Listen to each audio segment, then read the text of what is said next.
in the world. Maybe you might know my music too. My father didn't let me play piano, but I played it quietly at midnight.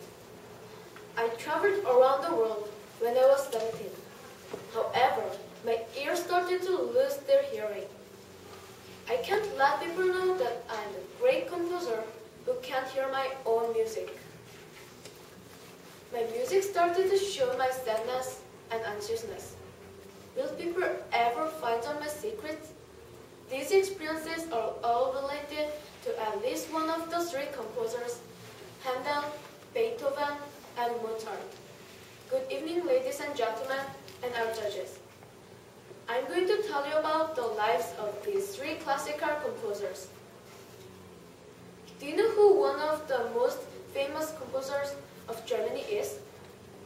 He's a person whose father thought piano was wasting time, Handel. He was born in 1685.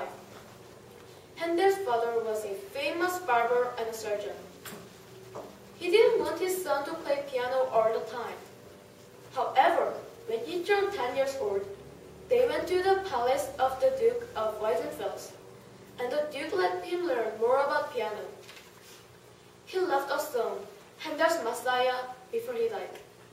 This is one of the most well-known pieces in the world.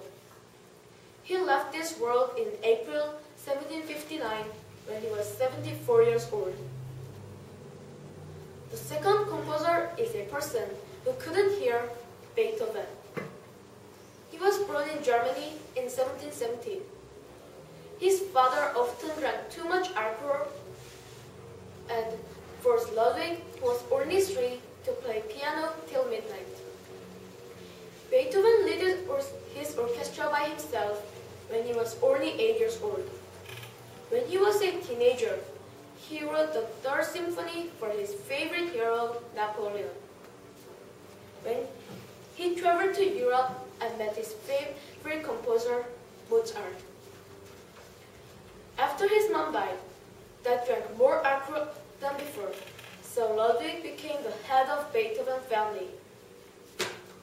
However, he started to lose his hearing, but still composed more classical songs,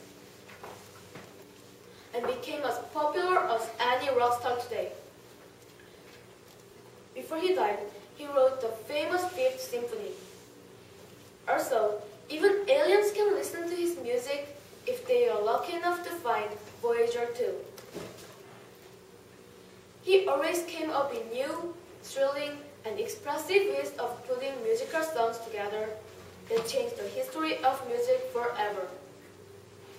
The third composer is a person who had a sister who also played piano very well, Mozart. He was born in Salzburg, Austria in 1756. Mozart tried to play the most difficult piece when he was 4 years old.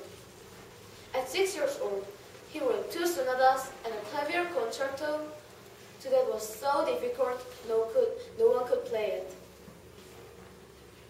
Wolfgang and Jörner started traveling through Europe to give concerts.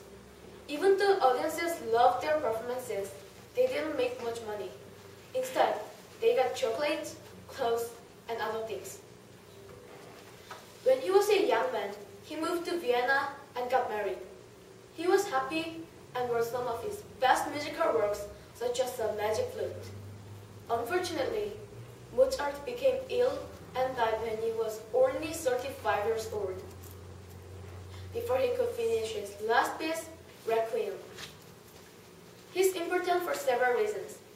He wrote more than 800 songs in his life.